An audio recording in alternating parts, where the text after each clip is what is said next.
All right, everybody, welcome to the Wabash Valley Business Podcast. This is episode, I forget, but this is our second one that we've recorded today, and it's the second offsite. Or on-site, I guess, of our special guests. Which is cool. So, two very cool places. Yeah. So today we're at Clay Plant. Can't wait to introduce you to Courtney and Austin and let them tell you their story. But before we do that, this podcast exists to spotlight businesses in the Wabash Valley. Shane says this all the time. I always give him credit. I know he stole it from somebody, but your network is your net worth. And so we just understand when you're in entrepreneurship or you're a business owner, the relationships you have drive everything. And it's so important to have strong relationships. And if we can use this podcast to fuel local relationships and spotlight as many local businesses as we can and inspire people, as you were saying before we started, to start businesses, that would be awesome. So I'll pass it off to Shane because we have a new sponsor. So he's going to give him a shout out. We have a sponsor that's came on board, April Tilley with Indiana Farm Bureau Insurance. She's kind of their area manager, and they've got farm bureaus scattered about in the Wabash Valley. She listened to the podcast and was excited about what we're doing and excited about small businesses in the Wabash Valley. So we're excited to have them on, and she was the first that has reached out to help us. So. Yeah, and actually in our package tiers of sponsorship, she's a founder package. Yes, she is a founder. And the first one. That's right. So. Works perfectly. Yeah, and it's exciting too because this is new, and so they definitely believe in local small businesses. So let's pass it off to you guys. I've introduced you, but we're at Clay Plant. Shane, what's the first question you have? Well, it's just always kind of how, and we talked about this a little bit off camera, but how you got started. Mm-hmm. You know, take us back to if this is your first business venture, is this kind of how you got started here at Clay Plant? Yeah, for sure. So we started this business pretty early on in our relationship. Actually, whenever we met, it was kind of one of those shared things. How old were you guys? Actually, we're coming up on 10 years together. Of being together. Yep. Hey-o. So met on your 21st birthday. Yep. Nice. Way to just say exactly how old I am. But yeah, so whenever we met, it was kind of one of those shared interests, like, oh, you're into pottery, me too. That's crazy. And then you're like, I haven't met anyone else like that. Love at first sight. Yeah. Right. No, but once I actually we moved in together and everything, I kind of realized that Austin took it a lot more seriously than I did. Like he had a wheel and a kiln, and he was like making stuff in his dad's garage. And I was like, oh, okay. Like I did pottery, but you really do pottery. Like you actually know what you're doing. That's awesome. So probably about maybe a year into us living together and everything, he always, wanted to gift the pottery to friends and family.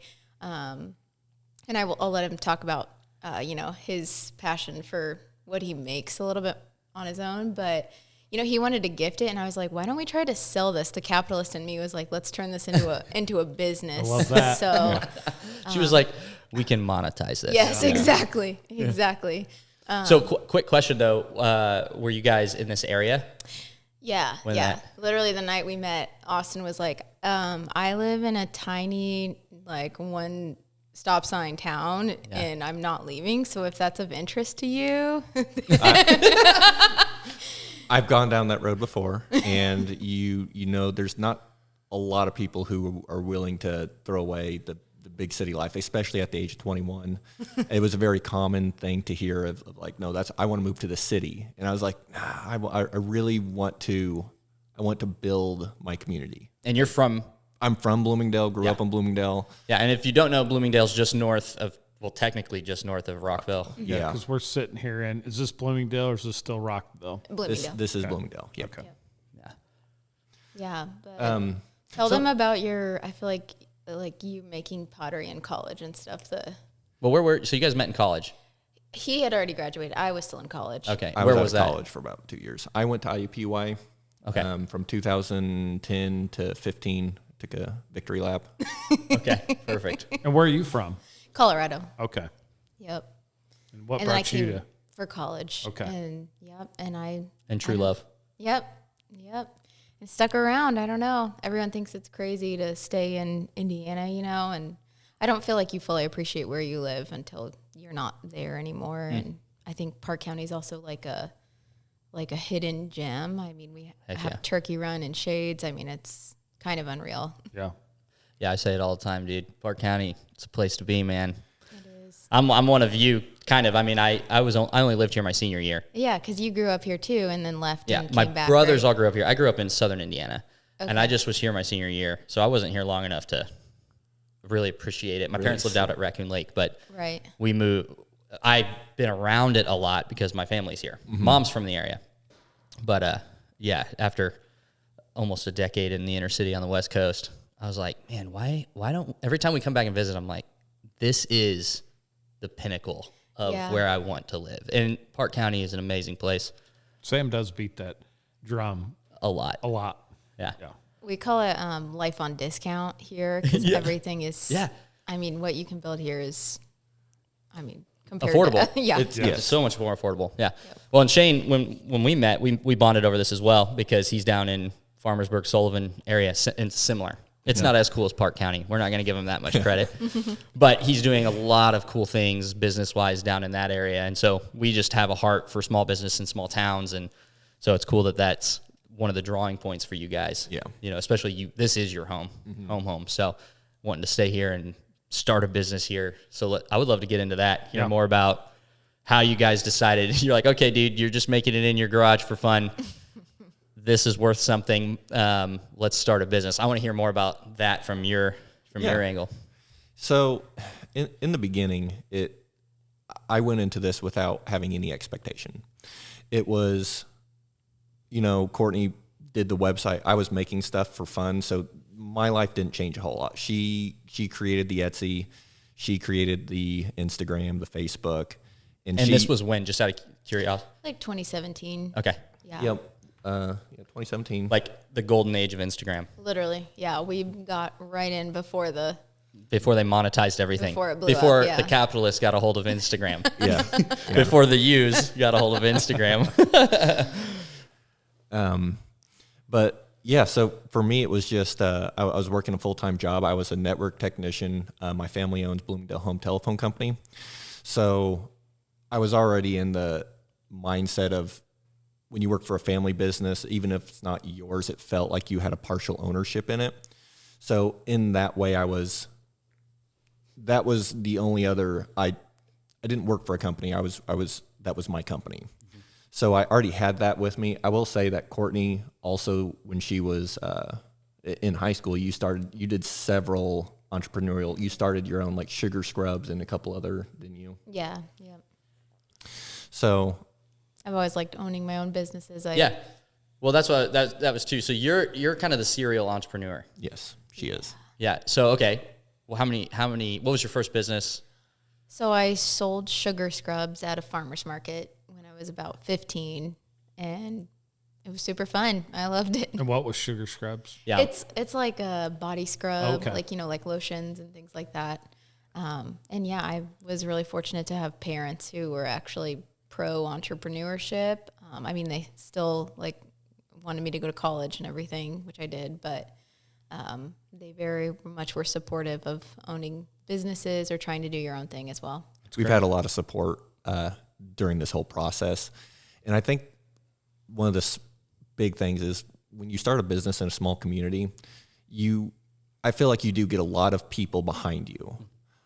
Whereas if we were to open this up in downtown Indy in 2017, the community wouldn't be there. We could have still, as Courtney built our community online, it would have been more difficult to get that local community. But here we were building Instagram, but we were also building local community, because the minute we did a market or an open studio, it was just an outpouring of people who were just so interested in just wanting to support us, even just come by and just talk to us, say hi, how you doing, what's going on. Yeah. Yeah, dude, the small town pride. Yeah. People love to support their small businesses. Yeah. Yeah. And not to mention that I think people are very passionate about the arts and the lack of younger people getting into the arts. And I think that they were very excited about us starting Well, you guys are an something. anomaly. Yeah. Yeah. You know, you're not a dime a dozen. You know, it's very rare. Yeah. And For as we get into it, what their business is you know, Sam's all the time talking about niche businesses and stuff like this is very niche, but Yeah. very cool. You know, what people enjoy, it's an experience. Yeah, for sure. No, So- we literally make mugs Yeah. for a living. Yeah, it's cool. Dive into that. Well, and then I was going to ask, so it started as we both love pottery. We fell in love over that. It's a hobby. Yeah. And then it becomes, hey, let's turn this into something, but it's not something yet. So you guys decided we want to start a business, but tell me what happened. Like, how did it go from, That light bulb moment from Etsy to where? yeah, how did wasn't it become immediate. legitimate? Yeah, it wasn't immediate. And when I talked to, I think people have a very unrealistic expectation of how they're going to do on social media because they see our large following and they want that to happen overnight. And that is not realistic whatsoever.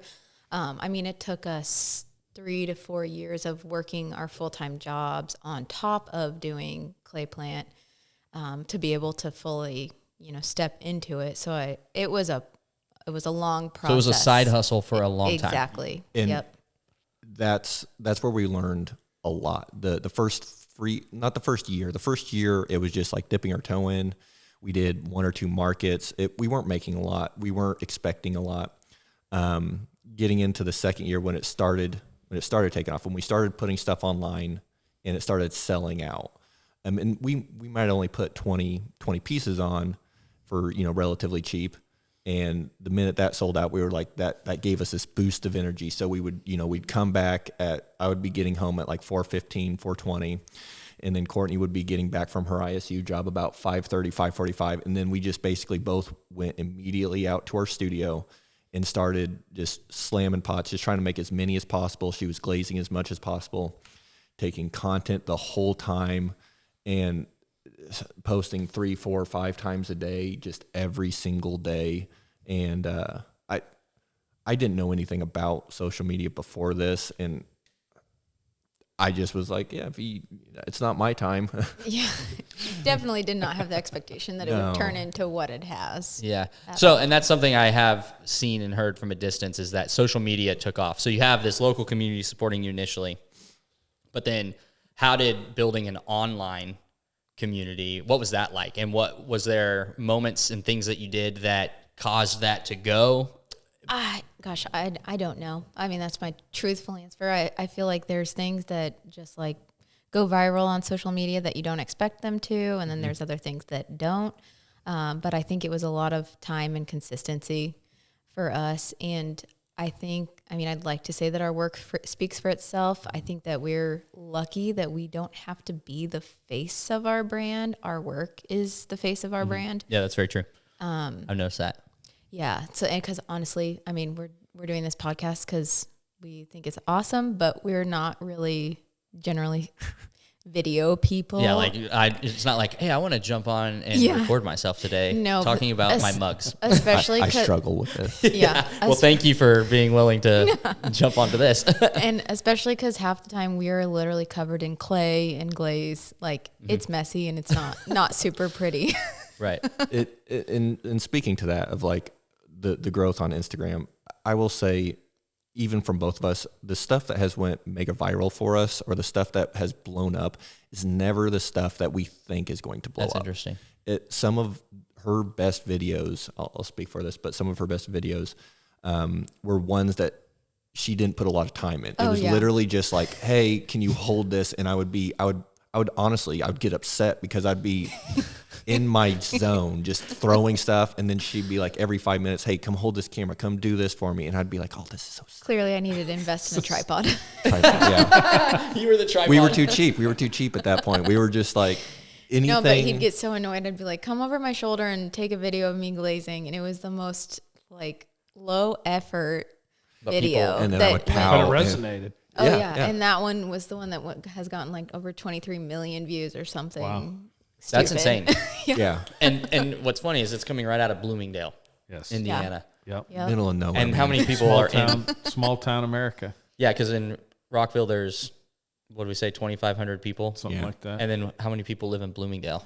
Probably a lot less. I would say definitely less than 100. 100. 120. It's less than small. 120. Yeah. I mean, it's farmland. Yeah. One street, one downtown that's not like what do you call that? The strip, We got one main street, The and Bloomingdale Strip. but I there's like it. nothing going on it. no. And in all honesty, it's I'll take you. We'll drive you down it. It's pretty dilapidated right now, but our community, there's so much heart here. There, if you go, we have Christmas lights. You'll have to take time to go through. Oh yeah, I did that last year. They go through and they spend probably 2-3 months, and this is again why I love this town. They put so much heart and soul into just trying to make everything as beautiful as they can for the community. Yeah. It is one of the cool things. I mean, I think Park County, but Rockville has just done it well. I mean, the way they've built the roads and the square, and there's a lot of pride. I would be curious. I'm unfamiliar with it. I'd be curious to know, get to know like some of the community leaders more and understand like what's the heartbeat driving some of the decisions. Because you can drive around small towns in Indiana, and they'll be the opposite of what we kind of experience in Park County. There's just a really good understanding of the value of this place and the uniqueness of it. So I'm really grateful that it's so nice. People invest so much in it. So Yep. From the garage, your studio, where you lived before, to how we're getting to this beautiful facility you have now. Yeah, I'm trying to think. So I think I could start with this. So once things started taking off, once we could put 20 mugs on our Etsy and they sold immediately within 10-15 minutes, it turned into, okay, well, the limiting factor to us making money is literally just how much I can work. So then it became into working all those hours and then it taking a toll on me. And I kind of knew this before, but I had some like ADHD stuff, especially with school. Part of the reason I went 5 years is I struggled with school. I technically didn't even get my degree finished. to be fair, I took 5 years and didn't get it finished because I struggled so much. Anyway, sounds like an entrepreneur. Yeah. Yeah. I was that person. Yeah. And then I got into, I'll talk about this, but I got into Adderall and being able to perform all day because I kept thinking like, there's something wrong with me. I can't work these full days. I'm feeling terrible. I can't do this. And then I found Adderall and I was like, this is a magic pill. I feel like this is what healthy people can do. Like I watched all these other entrepreneurs and people who could just work from 7 a.m. to 7 p.m. every day and just keep going like their battery never went out. And I was not like that. I was like dragging all the time. So I got into, I got a prescription for Adderall and it really changed my life for a while. Granted, there was like a 3-year period where once we started selling out like that, it was like I knew work was the limiting factor. So it was 7 days a week, basically till from the minute we got up to the minute we were basically going to sleep. We were working on Clay Plant Road stuff. That's crazy. That's just a grind. We talk about it all the time. The grit, the grind, the hustle, the side hustle. People just... It's the stuff that no one even saw though. They're seeing her over the shoulder video. That's why you're mad, because you're over there just hustling, working hard. Yeah, it's the grind in private. Like a lot of entrepreneurs, we're not putting it out there that we're working. I mean, there's a lot of topics out there. It's like working until 9 o'clock at night. I mean, everybody's got their own journey, but it's hard work. Yeah. You're not starting a business and in 2 months you're making a bunch of money and you're taking vacations and that's just not realistic. Real life. No. We traded personal life. We traded what I'm trying to get at is we traded our health, our personal life. We had no vacation time, all those other hobbies that I loved to do before pottery. It's not that I was sad that we gave them up because I was doing that was my passion. That's all I wanted to do was make pottery at that time.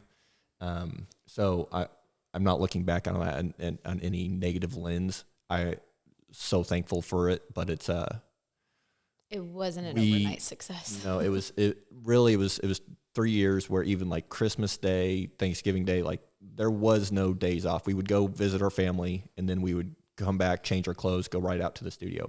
And you were But still all working your day jobs at this point. Yeah. At this point, yeah. But all that to be said, I mean, we did it because we love pottery. Yeah. Like, we love making pottery. And I think us being able to do it together was also really fun. I mean, we still, even as much as we love this big, beautiful studio, we look back at our old barn and we're like, man, we miss that. We miss, like, we called it the cave because there were no windows. And we would just like hang out in there and watch movies and make pottery. So, I mean, we loved it. Oh yeah, and we still love making. every minute of it, but it just wasn't a healthy lifestyle there for a few years. Yeah.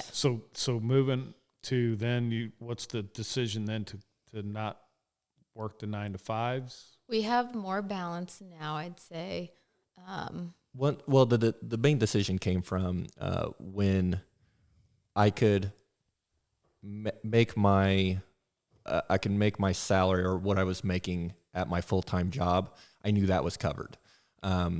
Even though with the company I was getting life insurance and all the other Benefits. 401k, all that other stuff. So I'm missing out on that, but I wanted to at least make my I didn't want to go without.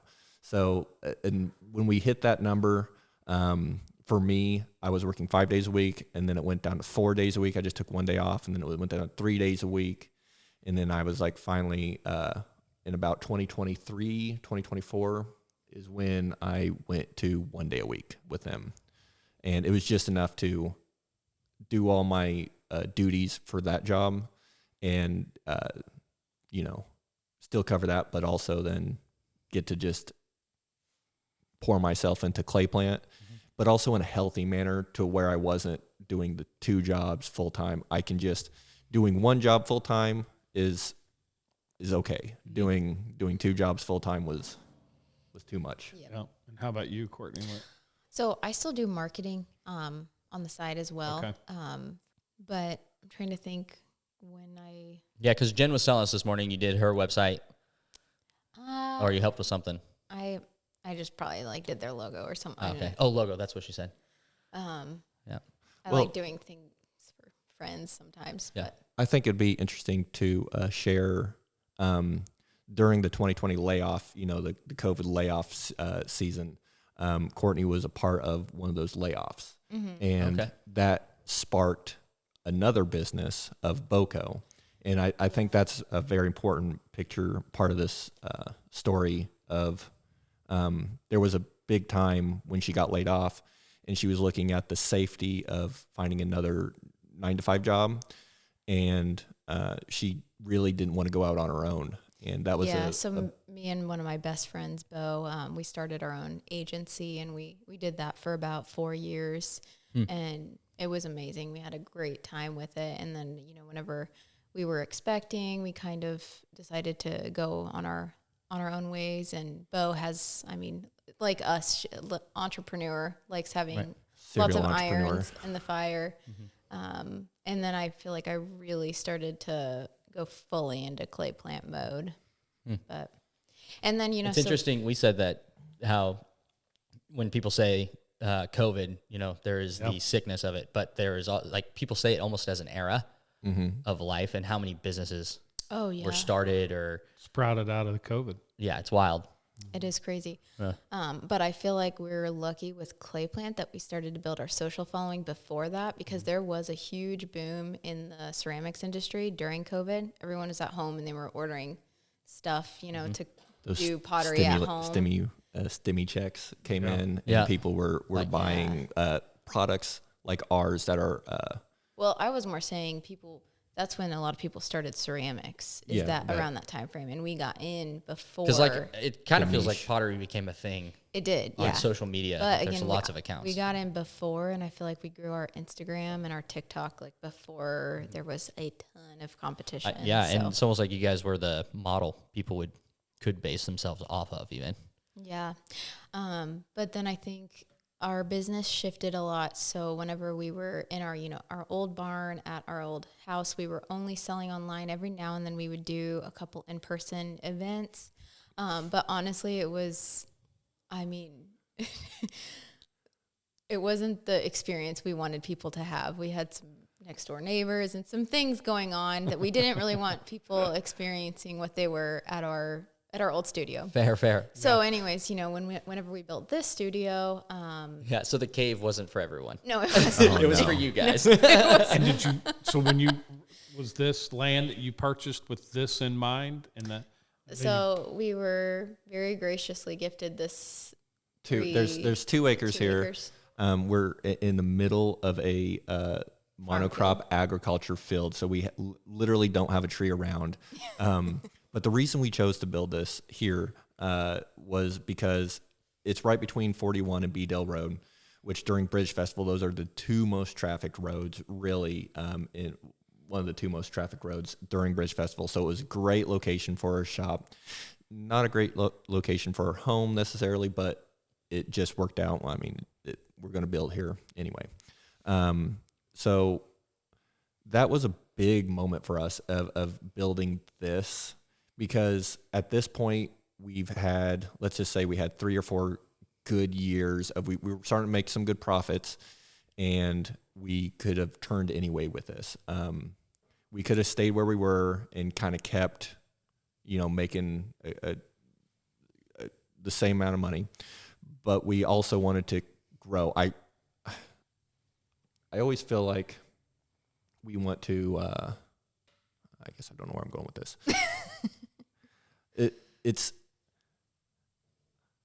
I feel like I wanted to reach a new level. And It's a video game. It's a video. I like to video game the system. Yeah. And to me, it was like, well, we can stay here, and this is going to be comfortable, and we can get a groove down, and I can just stick in that groove, or I can get out of my comfortable zone and let's invest, because this was a big investment for us.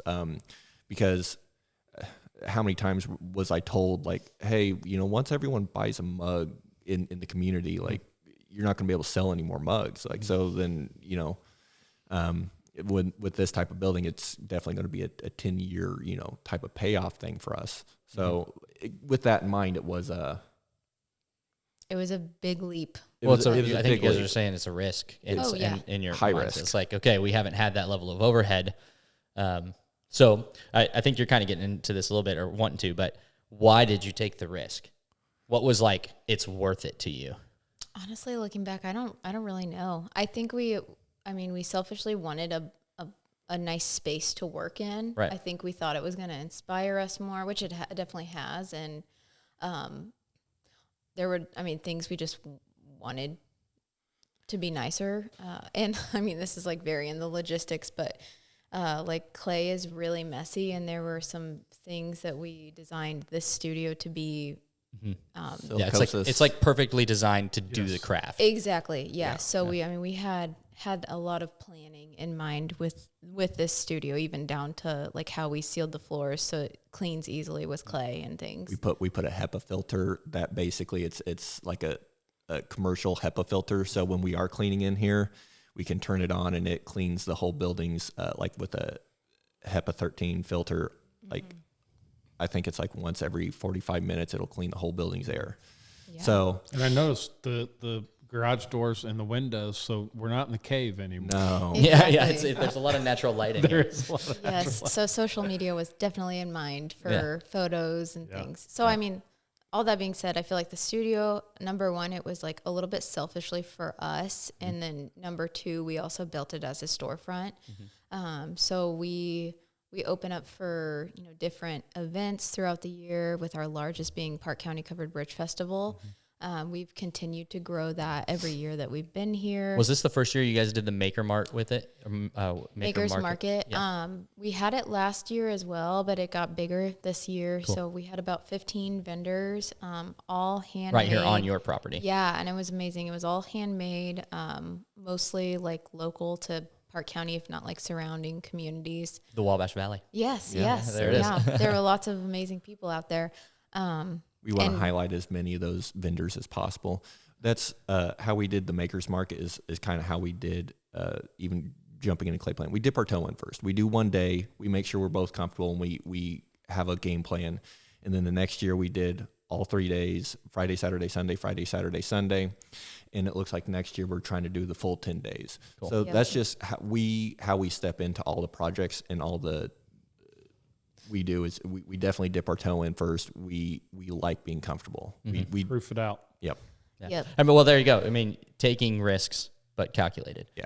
Yeah. Which is, in business, you talk about risks and risk takers, and we are, but you're not just jumping in the deep end, not knowing how to swim. Yeah. Like you're Yeah. toeing in the water, making sure that you have a proof of concept. Well- I mean, it's reckless to, Oh yeah. Sam and I even talked to different people, and, risk is always a part of business. Yep. People are either comfortable with it or uncomfortable with it, but in business, you got to get comfortable being uncomfortable. Yes. So it's like, what's that risk level? Risk tolerance everybody has is different. Yeah. Well, and I think we've talked to a handful of people that have tried to get into ceramics without really learning much about it beforehand. Which Yeah, you got lucky. You married the master. yes. I like the ones and zeros of things. I like the when it comes to ceramics. I love the engineering side of it, the kiln work, the heat work, everything that goes into the chemistry of the glaze, the clay. Again, I didn't see myself as an artist. I just saw it as like science, cool engineering. And you just like food also. I love food. So And he always said that he just wanted to make a bowl to eat out of. yes, yeah. In college, that was a big thing. Going to an art school, being the only art student in those classes, my perspective was always unlike anyone else's in there. Yeah. Yeah. They were talking about, you talked about a little bit off camera about how they were talking about their inspiration behind this Yeah. cup or the pot, and you're like, I just want a big bowl for more cereal. Man. I just like, look, the cereal bowls that they sell at Walmart aren't big enough. I just need to make a bigger one. And like, That's that was hilarious. my I inspiration. didn't know that. That's funny. Yeah. Austin's very much into the form of things and making sure it's very functional first. We're on I that never, again, I don't see myself as an artist. I always saw things as like, things that are beautiful are things that can be used to me. Stuff that can't be used can be beautiful, but there's something beautiful to the engineering of like a really nice pocket watch or a vehicle. The engineering that goes into it is what I find beautiful. So Yeah, nothing makes us more sad than when people say that they bought one of our mugs and it just sits on a shelf and we're like, you're not using use it, man. What? Yeah. You got to drive the muscle car. yeah, That's my Right. opinion. Yeah, it you shouldn't, do. It shouldn't sit. I think it needs to be out on the road. exactly. When I have one. And what I it'll be on the also road. heard is that we need to come back here next year during the Maker's Market. and do a podcast, and we could capture kind of the community. Yeah. and Oh yeah. that Oh, would we have be- some that very would be cool neat. people that would love that. Yeah. That would be awesome. That would be. So, needed a cereal bowl, lots of Adderall, and we're tired of not having windows. Yeah. And then And a space to show off their work. It's well, that's what I was going to say. So, Yeah. businesses, when you start them, they exist in your heart and in your mind, and then you just start to create something that wasn't there, and the world might not even have known it needed it, right? And Yeah. you start to create it, and it starts to take shape in your garage, in your spare room, in your basement, and that's where you build it, and you grind away, and you grind away, and grind away, and then there comes a time when that space can't just live in you alone. And so I think that's what's really cool about physical space, especially in an e-commerce world and in a very digital world. This physical space gives it a home. The brand has a living identity, like physical identity. And now people can visit it. People can come and interact with it. And you guys obviously have done an amazing job. It's beautiful. People want to be here, but it's just another extension of your heart and mind in a way that people can see it in ways that you probably always saw this. It was always a potential in your heart, but now people can actually experience it tangibly. We're also very into God's plan. I mean, every step of this, he's showed us exactly where we should go. I think a fun story is we never expected to do classes here. that wasn't necessarily in our heart. It wasn't even on our radar. Yeah. So, and then once we finished the building, I remember we both walked upstairs and we didn't realize how big our attic space was going to be. Yeah. So it was all this real estate up here. Yeah. So we walked up there and we were like, this is huge. We have to do something with this. Like, what can we do? And then not like a week later, we had one spare wheel. And then I found on Facebook Marketplace, I just came across 5 wheels in Brazil. And I was like, and they were the exact same brand that we had already had. Fascinating. Yeah. Fascinating. Yeah. What are the chances? Yes. Yeah. So I literally messaged her and we were on our way to pick them up the next day because I was like, we have to get these right this second. So, I mean, fast forward, we then started doing wheel classes. I'm not sure how many we've done now, but I know that we've at least influenced, I think, 3 people to start ceramics just from our Buying wheel. a wheel and a kiln and Yeah. stuff. Like they've shared that they've bought, all the gear to start making ceramics. So that was something that, again, was not on our radar whatsoever. And we ended up. Yeah. So one of our questions we ask is a lot of times because the Wabash Valley's got some cities, but we're mainly a rural areas, whether you're in Indiana side, Illinois side, we're kind of rural. So like, what is the advantages of, and maybe disadvantages of being in those rural communities? But just my quick thought on it is, I think people in this area, and you and I discussed it with our chickens, is like people in the rural like kind of working with their hands, and they like stuff that's handmade or homemade. It could be breads. It could be, your neighbor makes brownies or cookies, or it's just that community. Yeah, let's go back to the bartering system. Yes. Be awesome. But what are some of those? I mean, you see some of those same things. I mean, you guys fill your classes up. They're sometimes they're booked booked way out in advance.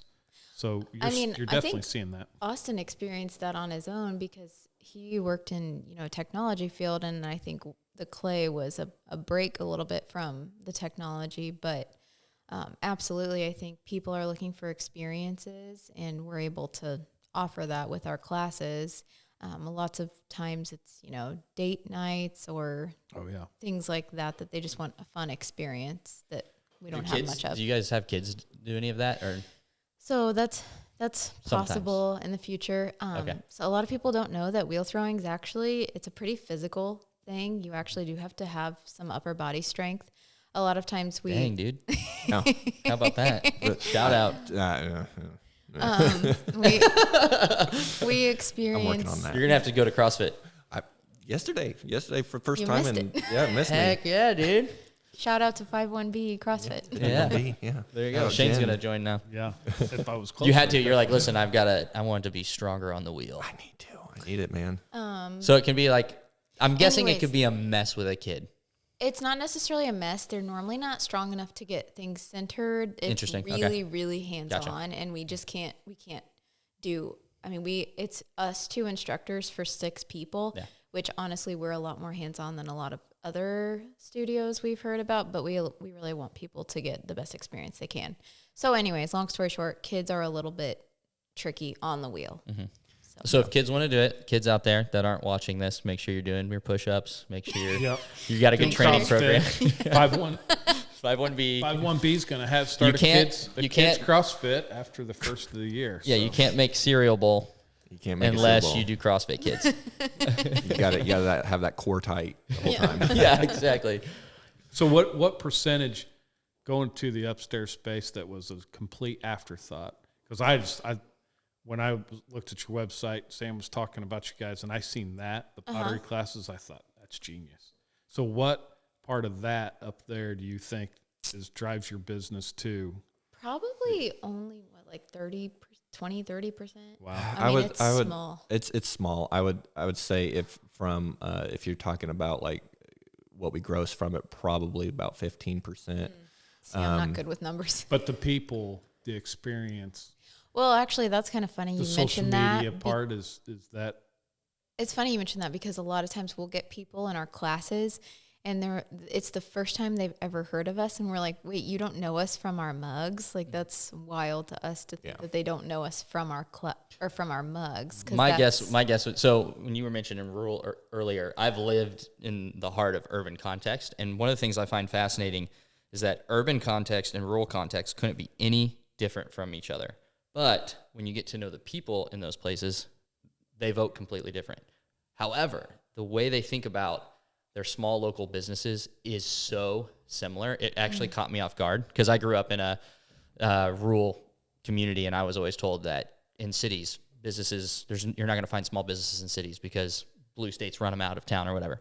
But when I got to Portland, I was blown away at how many, I had never seen so many small businesses. Yeah. And there's so much density that people can start things, and there's a lot more people to buy things. So the makers markets and all that kind of stuff really exists in those spaces. I bet I know if this space existed in Portland, like probably one of your biggest driving forces would be those classes, because everyone I know in Portland goes to pottery classes. Right. It's just what they do, and they drink wine and they get drunk and they make pottery. It's a thing there. So, and one of the problems we've experienced, I'd say we could put out way more classes than we have, and they would still sell out, but people want us, fortunately and unfortunately, they have the expectation that it's always going to be us, and we can only do so much.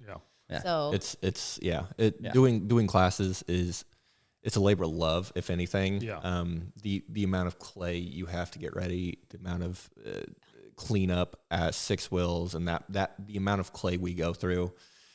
It's just a lot. If anyone's curious, we went through about 3,000 pounds of clay. I had that thought. I forgot about it, but I was curious, like, how much clay do you go through? Yeah, we get a year? a semi in, and Austin goes and gets on the backhoe, and it's not a crazy amount, but it's probably crazy to me. But for us, about between 3,000 pounds, 4,000 pounds is what we go through a year, and I think that's nuts. It is. Yeah.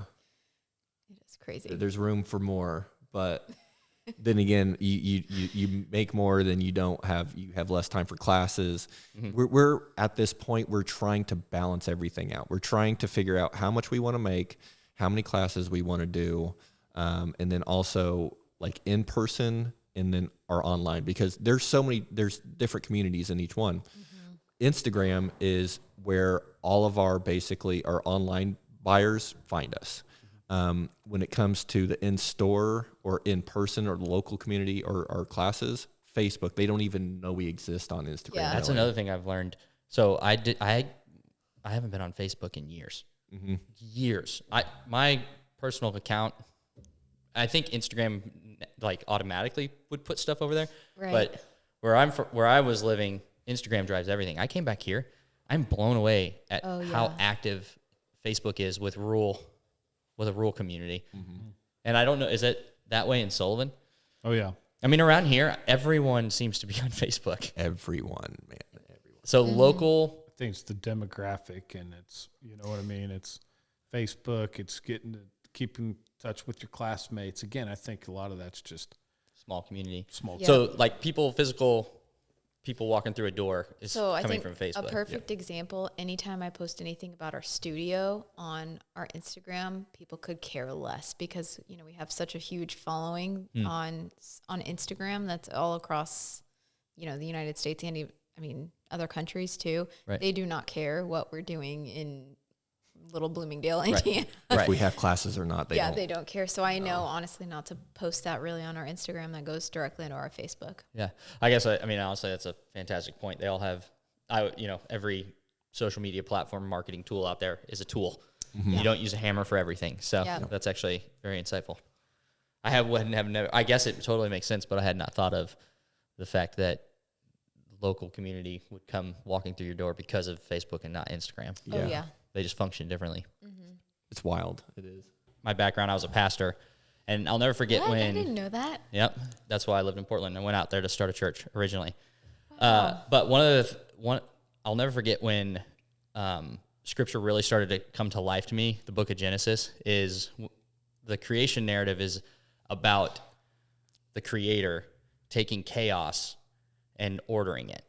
And when you if you understand that that's the starting point of a biblical worldview, is understanding that humans made in the image of the creator are supposed to take chaos and bring it into order. And so that's what, if you look at the Garden of Eden or an orchard, people learn how to take seeds and take this one tiny thing and turn it into this abundant harvest. And so that's one of the reasons why I love entrepreneurship, is because I think it's kind of a divine act to go, hey, for me, in the marketing end of things, when I moved back last year, there wasn't, Solve Don't Sell didn't exist here, but we've turned it into an entire, we met people who didn't have a marketing partner, and we've helped them take an aspect of their business that might have been chaotic or lacked strategy and help them bring some order to that and vision. And so I see that with Clay Plant. It didn't exist. No one knew no one had any plans years ago that they were going to spend money on a mug. Why would they need to? But I think that's what's so cool is entrepreneurs look into a space where there's disorganization and they go, hey, I could create something in that space that would help people or that would add value to people's life. And whether you're, someone who wants to, clean up a town, small town, or revitalize it, or, create a cool business. That's one of the things I see business owners doing is ordering chaos. I just think that's really cool. So a lot of Adderall, cereal bowls, and a desire to order the chaos. Maybe that's the podcast title. That's the podcast title. But anyways, you had a few things. Mugs in there somewhere. What was that? Mugs. Yeah. I guess we should talk about what you actually make. Well, actually, it's mugs, and is it just mainly mugs? That's what we're known for. I mean, we make other pottery. I think you need to make a premium with cereal handle. bowl, and it needs to be Austin cereal bowl. Austin cereal A bowl. half a gallon cereal bowl. I love it. Dude, that would probably there's a buyer. Sell more than you think. Every college campus and Right. we love the journey. We're always talking to entrepreneurs about their journey and what that journey looked like. So we've kind of talked about how you guys have gotten to this beautiful building. So what's next? What's the future play here, or what you guys got going for 2026 and beyond? Yeah, I feel like we're always doing something new. I feel like this last year we really leaned into seasonal work specifically. But I think next year, Park County Covered Bridge Festival, it'll definitely be our biggest year yet. We'll have as many vendors as we can possibly fit on our plot of land safely. So I think call to action, we would, if you are an artist or an entrepreneur or just somebody who wants to start something handmade, definitely reach out to us. We'd love to talk. I think we are different than other festival locations because our focus is only handmade items, and definitely not as expensive vendor fee wise as some other locations. So we want to lower the barrier to entry for Love that. vendors. Yeah, and prime location. Other things, I mean, we're going to keep making mugs, keep selling them online. When you said seasonal, were you referring to events or style of mugs or style of mugs? Yeah. So I this year, I don't know why we just never have really thought about we should make a Christmas line of mugs. That's fascinating. We had never done that before. And this year, I mean, I just happened to start, watching a Christmas movie. I was like, oh, that'd be cute if I doodled Merry Christmas on a mug. But anyways, that has been huge for us this year. I think there's been some evolutions along this business because in the beginning when we were just trying to make the most, we have different glazes and different style mugs and everything. And every year we add more and more to our stable of glazes that we can make. And through, I guess, intuition, watching the market and seeing how people react to us has also kind of guided where we've went. But I'm a big thing of following intuition and, again, talking about, it feels like sometimes, God gives us something, and if we're paying attention, if we just follow that, it'll lead us to other doors that we never thought to open. And I think for me going future with Clay Plant, we're going to keep making stuff, keep doing our classes, and then we just I'm actively just waiting for the next door to open, whether that's our doing the 10-day Big Bridge Festival event or doing things like this. I don't like to actually like, I guess, paint us into like this is where I'm just like, I'm up for anything. All the doors are open. I am just the conduit. I'm just kind of here.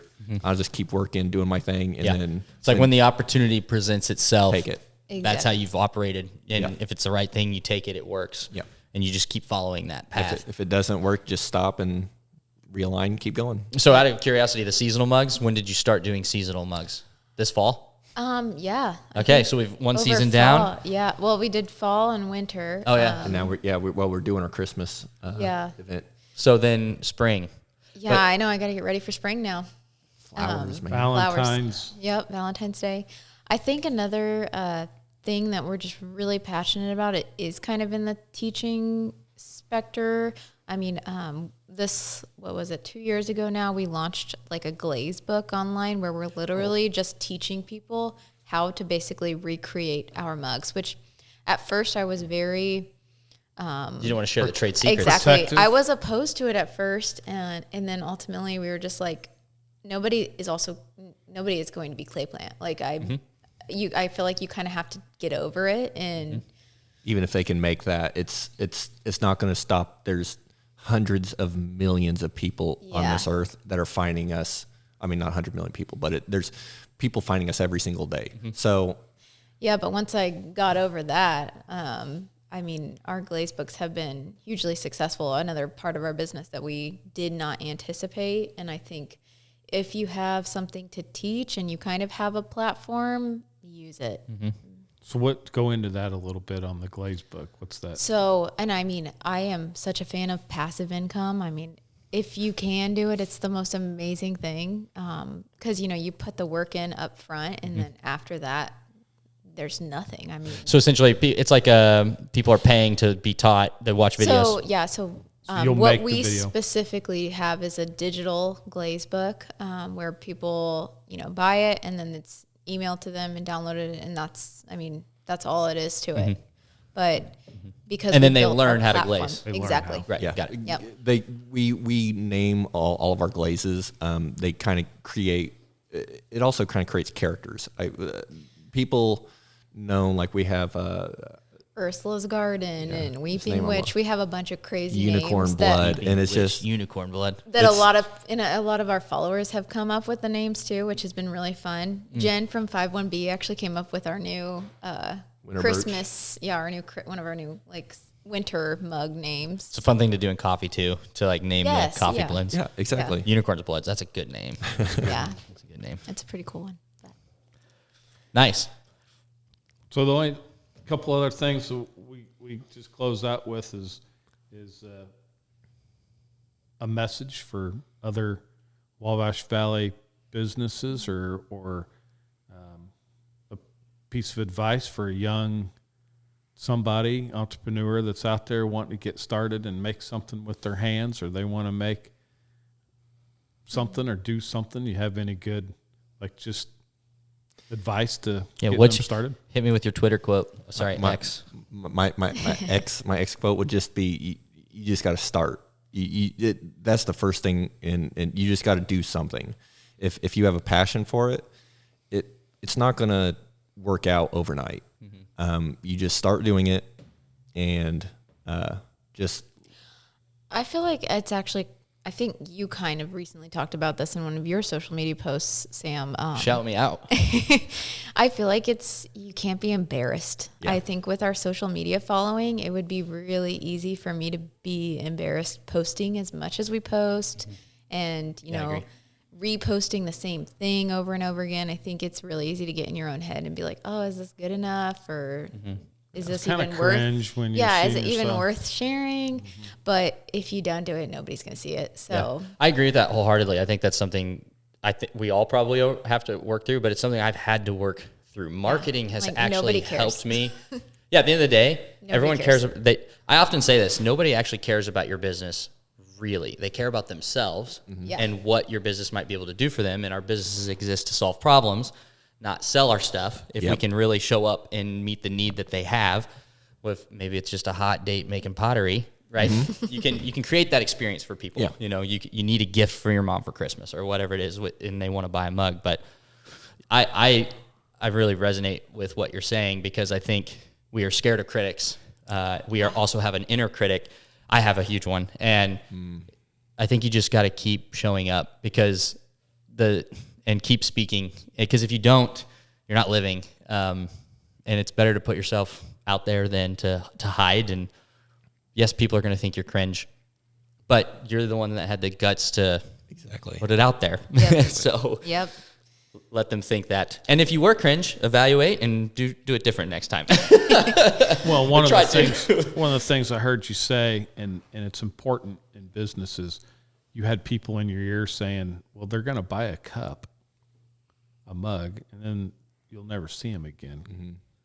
Well, if you took that and just on any scale of anybody starting a business, when Bezos started Amazon, well, they're going to buy a book, because that's what Amazon started as, and then they're not going to come back to you. Like, if we all thought that, then you know what I mean? So that was... You do have to lay off, like, whenever you hear negative criticism, if it poisons so fast. It poisons your motivations. It poisons everything about it. So that's another thing we learned is also fill your life with positive people who just believe in whatever you're wanting to do. I will say, having Courtney and I would never been able to have Clay Plant without Courtney. It took both of us 100% to do this. We both had to have passions in this that were basically like, that's all we cared about. And the fact that we both just spearheaded that and we both put all of our energy into that, there is something to that. Yeah, it's pretty awesome to see your guys' team dynamic. Yes. It's rare. It's very rare. I mean, I also know not to ask anything of Austin before 10 a.m. So we have our boundaries. Okay, fair. Yeah, which makes sense. I'm just kidding. But you're inspirational, like to see husband and wife killing it. Yeah, and I They think also have a little one now. yeah. it's But been a I think journey. like owning a business with your partner or husband or wife or whatever, I think it's so fun because you're both working towards the same thing ultimately. But don't forget, there's also difficulties that you can't explain if you've never worked with either family or loved ones, because the dynamic is the dynamic is also when you're really upset and you go from the office, which is right here, and then you walk 100 feet to our house. You can't let that stuff kind of follow you. That's right. And it's definitely been a couple times where we have to figure out how to keep our business life and business and our home life separate. And oh man, do we get in, I wouldn't say arguments, but we have differing opinions at times. But I also think that's what makes us really good, because I will sharpen her where she needs sharpened, and she will sharpen me where I need sharpened. Iron sharpens iron. Yeah. Talk about that. Because we very much have different perspectives on a lot of things and different ways we want to attack it. But what I find is, again, her strengths lend to my weaknesses, and my strengths lend to her weaknesses. And when we both can kind of drop our ego and be like, yeah, you are right.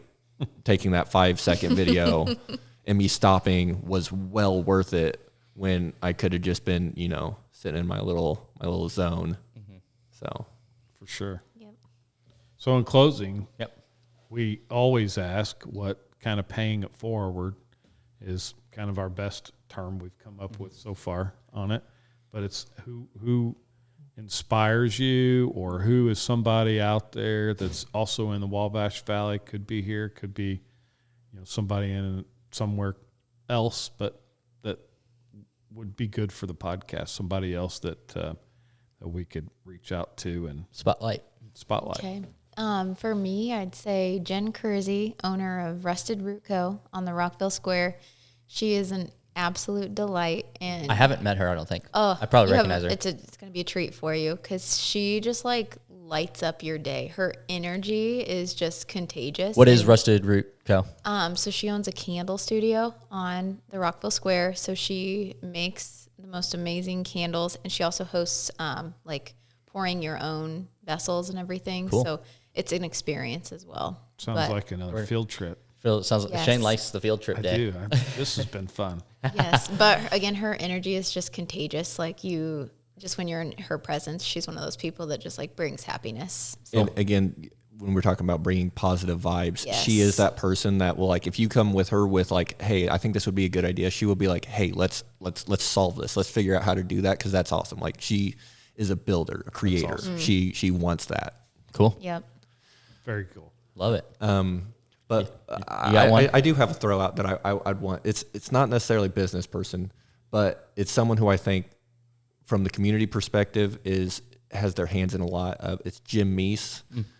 He does so much for our community, and he's been a part of our community and a big builder of this community for I won't say too many years. How many years? But a lot. At least 5. And he's been an amazing public servant. He's someone I look up to. He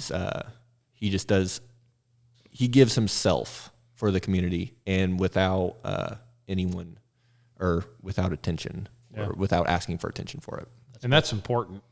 Like you go to the areas of Southwest Indiana and Wabash Valley, and where you have strong leadership at the political levels, commissioners, mayors, all that type of stuff, you can see when you go into the community why the community is what it is. Mm-hmm. We're going to do a podcast on that soon. We've got some former mayors that we want to. Yeah. That would be awesome. That we He'd wanna probably be talk good, Jim, because he is a commissioner. Yeah, no, that'd Yep. be somebody to think about. There it is. And he's been doing it for a long time. About 5 years. At least more than 5 years. More than 5 years. You Cool. want to thank them and I do.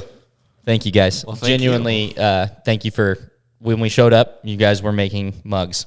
So thanks for putting that on pause and being a part of the Wabash Valley Business Podcast. This is new, and it's an exciting way. I've been just really transparent. It's a way for me and Solve Don't Sell to meet business owners in the area. Shane has said it a lot of times, your network is your net worth. And so just the importance of building healthy relationships, spotlighting businesses. Thank you for letting us do that with you, sharing your story, letting us come to the facility of Clay Plant, the home of Clay Plant. And you got to see it. Corporate headquarters. Yes. Clay Plant. Yes. Putting it on pause and letting us interrupt the day to do this. So thank you so much. Thank you. Yeah. guys. And if you thank you. haven't bought a mug from Clay Plant, go do it. I'm getting Right now. ready to do that right now. Yeah. Well, you're in the shop. You can shop. Yes. You can literally shop. What are your hours? Can people come in during the week?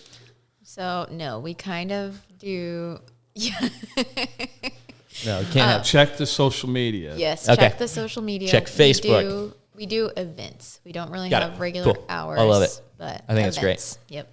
Is there any other social media you want to plug? Any last plugs you want to plug For yourself. before we- Yeah, you guys are on Facebook, Instagram. TikTok. Yep. Yep, we're good. Clay Plant? Yep. It's theclayplant.com. The Clay The Clay Yep. Plant. Yeah. Thanks again to our new sponsor, Indiana Farm Bureau Insurance. It's a pleasure that people are hearing the things that we're doing and what we're trying to do and highlighting businesses and want to be a part of it. So we're super thankful for them. They are great, business friendly. Yep. You've done business with them personally. I've done business with them, currently doing business with them. So it's a good partnership. Thanks to them. All right. Signing off. Thank you guys. Thank you. Yeah. Woo.